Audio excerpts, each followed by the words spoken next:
Kaya natapos ko na talaga mga kapobre. May sahig na.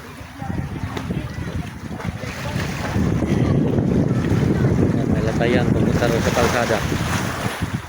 Inikot ko lang kasi ito. Nakakapagod din.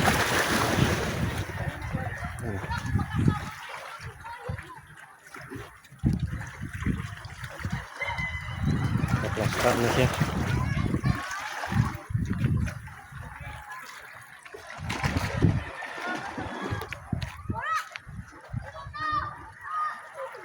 Lumayo na dito.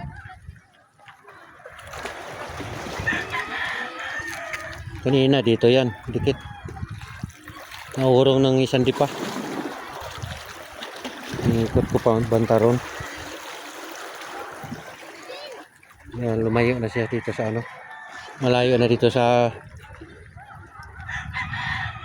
bato. Hindi na makaabot yung dulo ng bangka.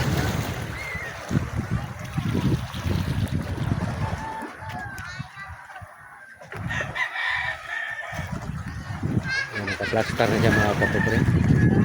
Pwede pa yan iakyat pa taas.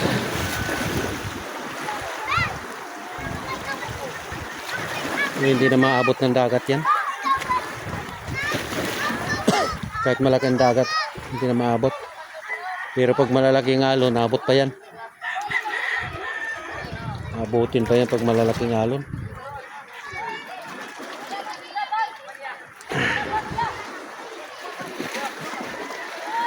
Ay, nakakapagod din.